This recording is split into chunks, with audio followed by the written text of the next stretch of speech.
Welcome to Something to Talk About from the Bainbridge Island Senior Community Center, sponsored by Fieldstone Memory Care Bainbridge Island. Innovative and compassionate care worth the wait. Call 360-271-2530 to schedule a tour of Fieldstone's beautifully appointed apartments on Rolling Bay today. And it is a beautiful area. That's where the former Messenger House was. And today it is my pleasure to talk to introduce to you the Executive Director of the Downtown Association, Michael Goodnow. Good morning, Michael. Well, good morning. Thanks for having me. Yes, we're so happy you're here, and we love our Downtown Association. Well, thanks. I'm really happy to be here. I've been in Kitsap for quite a while, maybe, I don't know, 25 to 30 years.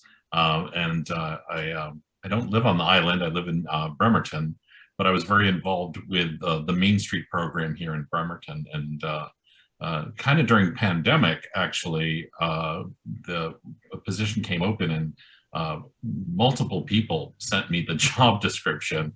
And at the time, I was running the movie theaters, the 2 on Bainbridge Island, and then 8 others out in the Puget Sound area.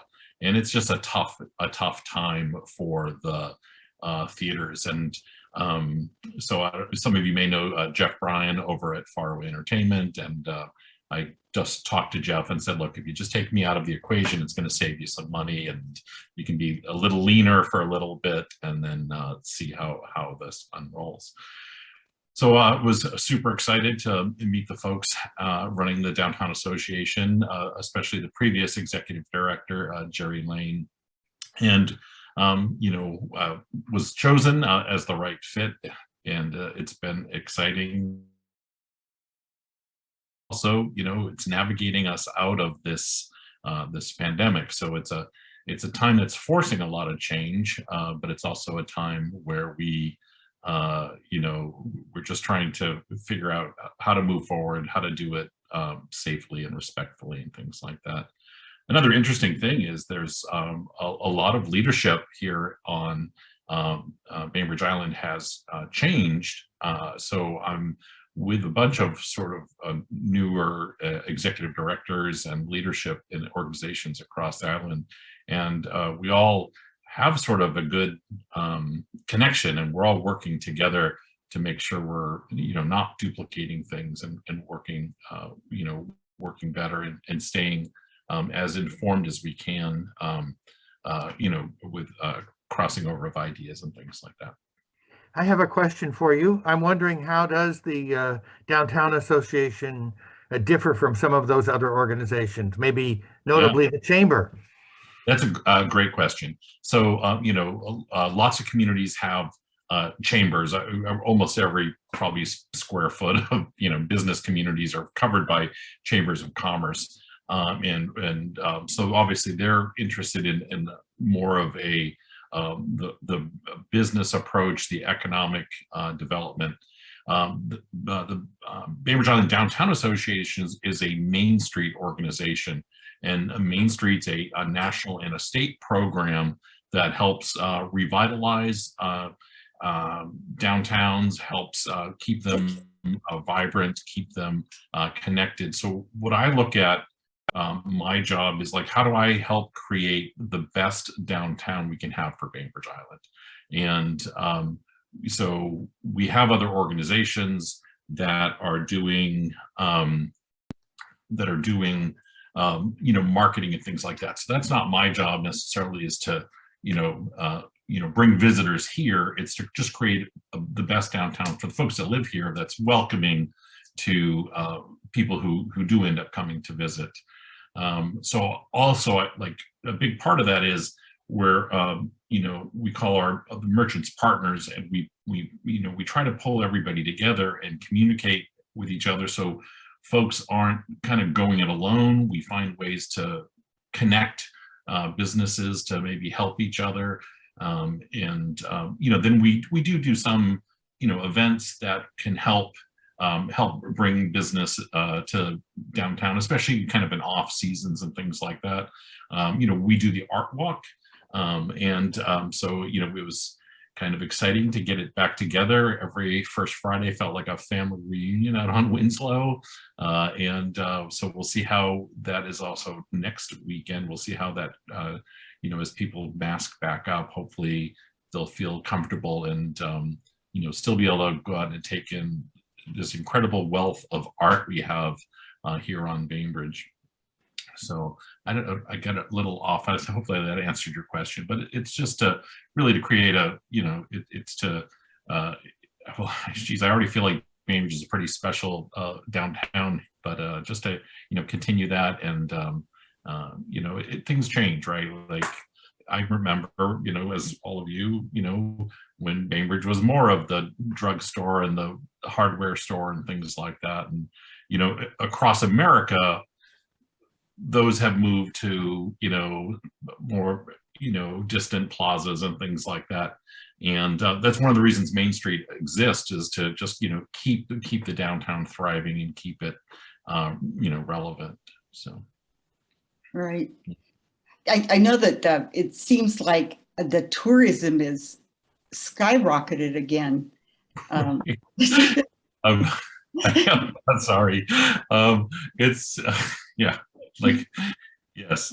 So I mean, just coming out of this pandemic, you know, when we were just like, where are things going? And so many, you know, we lost a few businesses, and yeah, so it's encouraging and at the same time overwhelming when we have folks kind of rolling into town in the numbers that we've seen. But we've had businesses that are reporting, you know, just, you know, great financial numbers, but I don't think that, you know, when they average that out over the last, you know, 20 months or whatever we're looking at now, I don't, you know, I don't think they're rolling in it per se. You know, one of the things that super impressed me was just the number of folks, especially last winter, that really supported downtown businesses. A lot of them were able to get some things online, or they were coming with creative ways to deliver things. You know, I referred to it as, you know, just great people coming out and buying stuff they didn't need. You know, just like they, you know, they went and, you know, grabbed a couple extra books. They, you know, got a little extra chocolate, got some ice cream. You know, they just, you know, came out and really supported the businesses. And there's some great stories too, of the community rallying to help businesses. So a great story from Basa. They have that outdoor patio, and Trin was telling me the kind of the story of just how people rallied and donated and helped them create a space where they could continue service. I haven't, we're hoping to feature that story in a state virtual conference here coming up in, I believe in September. So anyways, I mean, this is a fantastic community, you know, so people can really rely on each other. So it's been a great place to be. Right. I know I get to talk to a lot of business owners, being with the Fob Friday administrative type person, and you're absolutely right that last year to this year, and seeing you know, the cruise ships coming in, it really has evened out, but nobody's rolling in it. Yeah. And even the cruise ships, I think, are at 50%. And, you know, so there's, and maybe on little lighter schedules, and, you know, and that's going to wrap up here in a bit too. But yeah, it's just, it's been interesting, and, you know, yeah. So. And now it's time for us to step up to the plate and help keep our local businesses open. Yeah, you know, and one thing many of the businesses with the Downtown Association, they're members of the Fob Friday, and they help the senior center community, and that is so appreciated.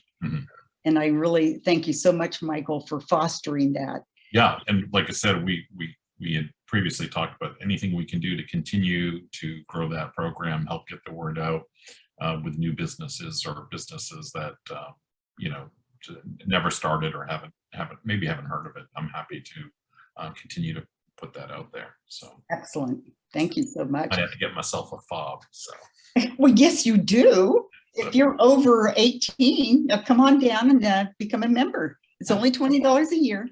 Or do it online. Or do it online. That's Yeah, right. no. Although I would like to come down and see the senior center sometime. So, but I can wait till we're maybe clear of masks again. So. Oh my gosh, yeah. So I'm sorry, I lost connection there for a while. Reed, you asked a question about the difference between the Downtown Association and the Chamber of Commerce. Yes, and Michael did a great job of answering it. Great. I guess I'll just ask a follow-up about how you mentioned that a lot of, the merchants downtown are focused on the balance between tourism and our local community. And I wonder about how, sometimes, certainly on Bainbridge Islanders on Facebook, there's some shade thrown about those tourists. And I just wonder, based on your, your appreciation and getting to know people in the last, what has it been, 6 months on the job here, what the view is from the Downtown Merchants Association about their participation or how they fit as part of our community. Yeah, so I mean, we've got pretty great participation. I think we've got 120 something participating businesses here, mostly in the downtown, but a few up in Day Road or Copper Top or that type of thing. The merchants absolutely need these visitors to come in. We can't have the types of restaurants and shops that we have and be supported just by residents. There's more capacity than we would have if we weren't a tourist destination. So, but it's all a trade-off.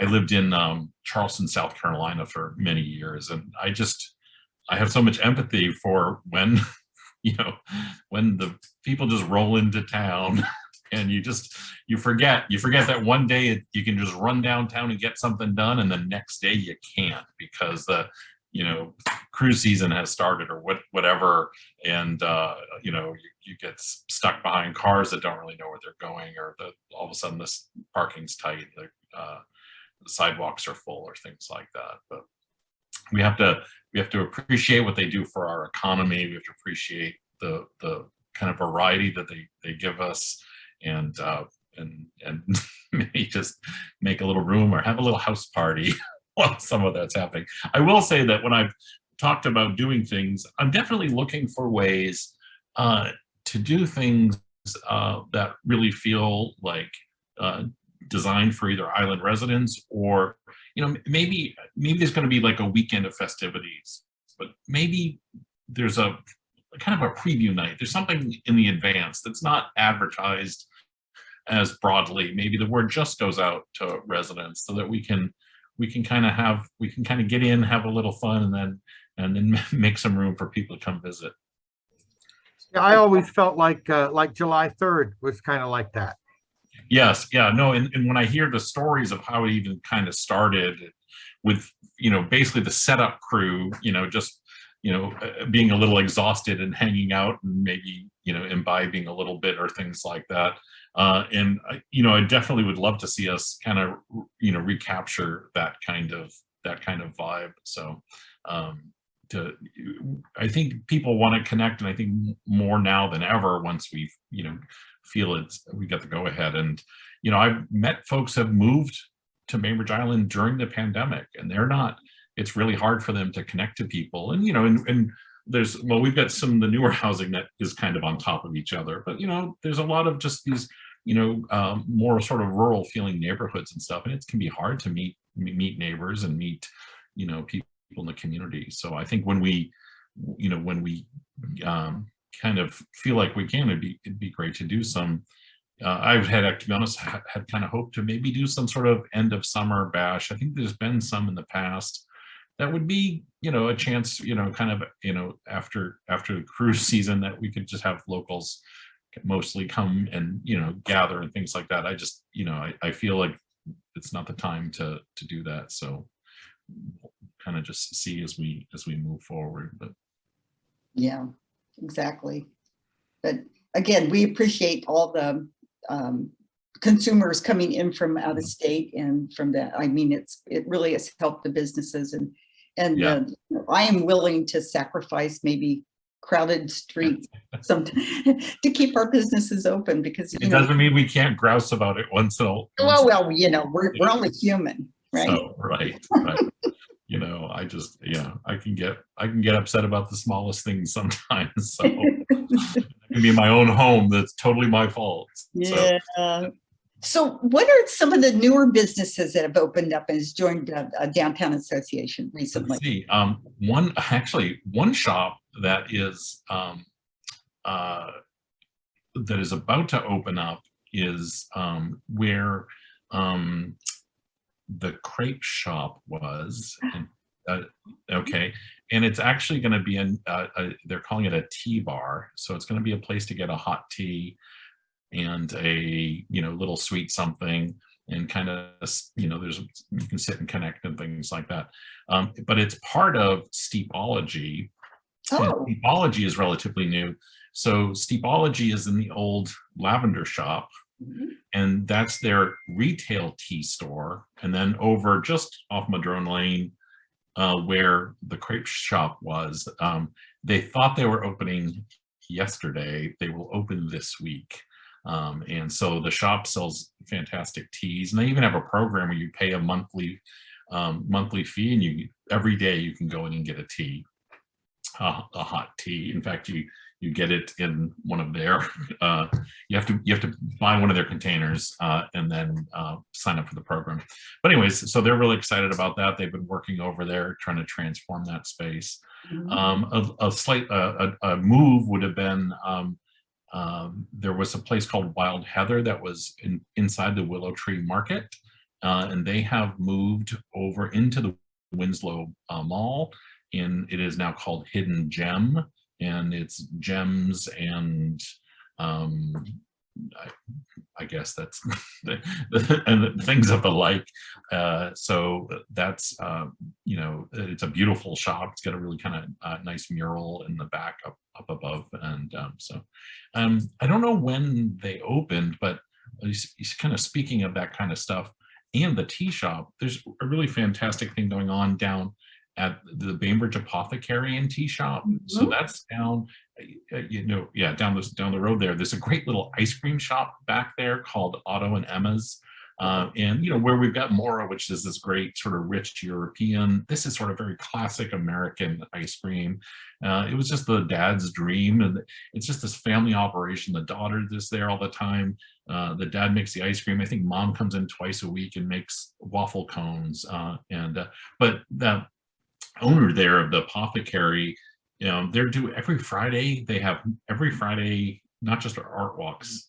They have music, and they're doing tacos and empanadas and sangria, and you can just kind of hang out in the back there in that sort of, I don't know, open area back there.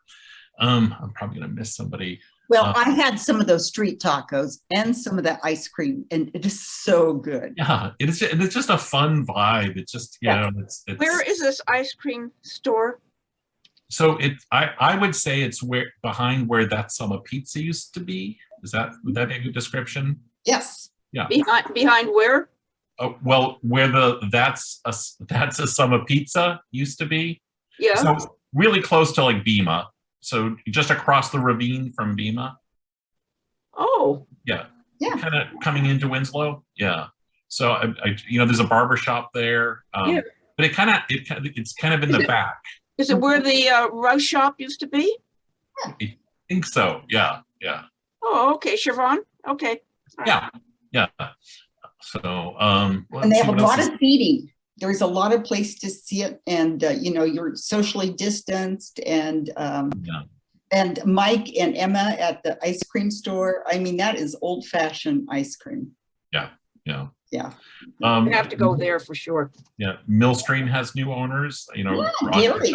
Some of you may have known Roger. Of course, Roger retired, and then unfortunately it wasn't too long after that he ended up passing. But and they actually kind of shrunk the store down, and now have already expanded it back into the larger footprint, and brought in some beautiful art. So they've got a little more little more kind of fine art going on in there. I love that store.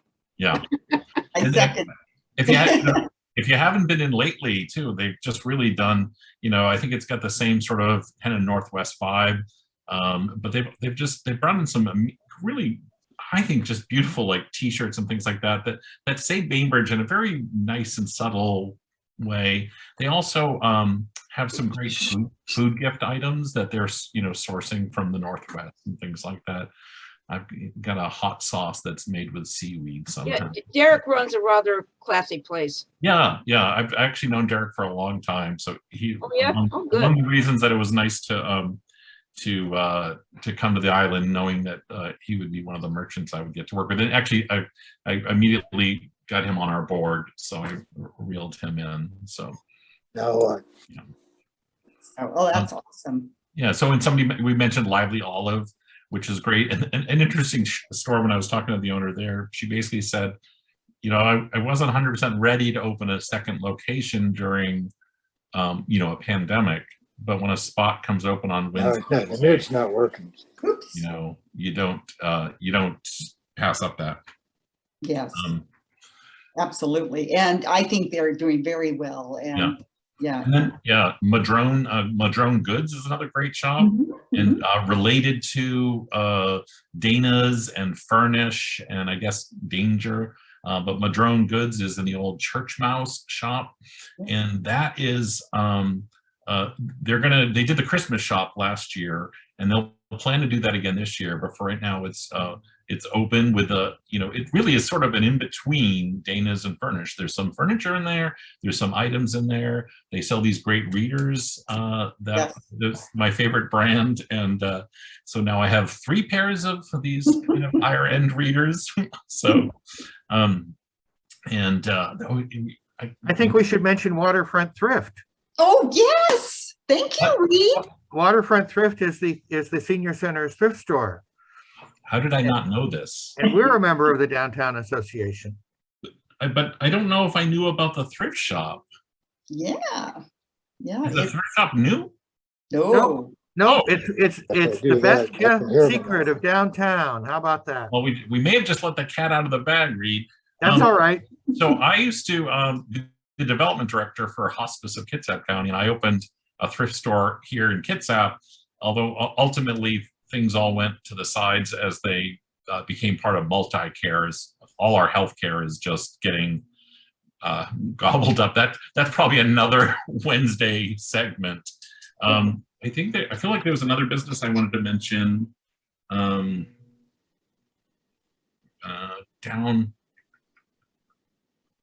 That may not come to me. There's of course Brendan at Hitchcock is retooled. So the deli and bar are now called Cafe Hitchcock. Right. And so a little slightly different format. I have on very good authority that there's other changes coming. So, but I think they're not afraid to evolve to meet the community's needs better. Yeah, Brendan's what was great about Hitchcock was when they had all the wonderful things outside once a week. That food was just so good. It was quite good. I'm sorry, Karen. Well, that's okay. I was just saying that it seems like Brendan's always reinventing himself. When I mentioned Madrone Goods, I mentioned they were in the Church Mouse space.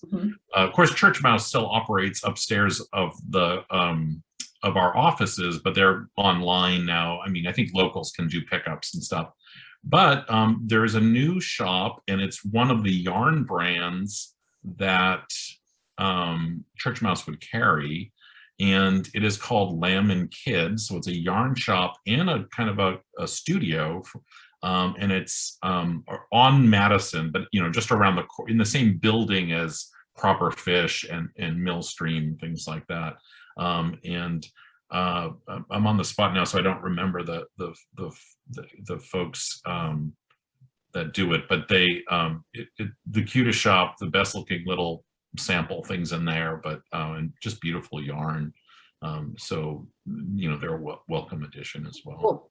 Right. Yes, they certainly are. Are they open now? They are open, yeah. They are open, okay. Yeah.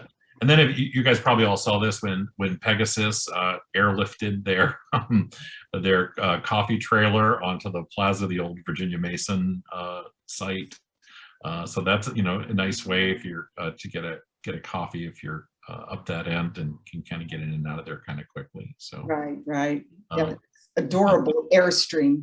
Yeah, our friends over at the chamber are doing a big renovation in their offices, really going to try to make it easier to get in and get your licensing and that stuff taken care of, and separating out some of the visitor stuff and giving them some better space to work. So that's excellent. Yes. Yeah. Do we have any other questions or comments for Michael? I only just get down to the senior center. I will. I would be absolutely happy to. If there's it's the most extraordinary place in the world, Michael. It really is. Excellent. So yeah, great. I'll second that. Yeah. So we're already trying to figure out what we're going to do for Halloween. We're really pretty committed to doing something. Obviously, that feels appropriate and things like that. And then the holidays, and we're trying to figure out ways to maybe literally spread the holiday out over time. We're looking at maybe something called 12 Days of Bainbridge, which would be like 4 consecutive weekends of Friday, Saturday, Sunday. So there'd be like programming throughout the month. So you can go to multiple, instead of kind of everything being like tree lighting and, and maybe physically spreading it out too, or maybe there's a tree in several places that every night light at 6 p.m. or something like that with a little fanfare. So part of that is because then we don't need to try to get so many people together gathering.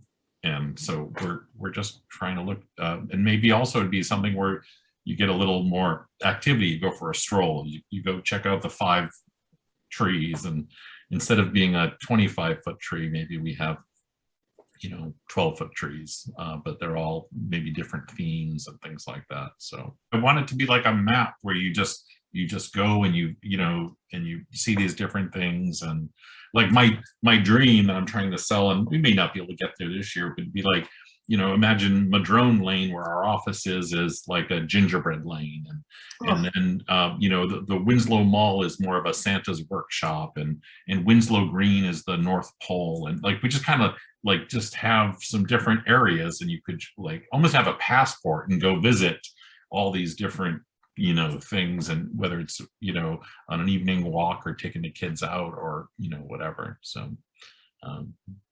sounds like in addition to great window shopping and shopping. So yeah, exactly. Yes. Well, you are so brave to take on this challenge during this time. I marvel at what you have done and how you're keeping things going, and we just really appreciate all you've done for us, Michael. Yeah, well, thank you so much.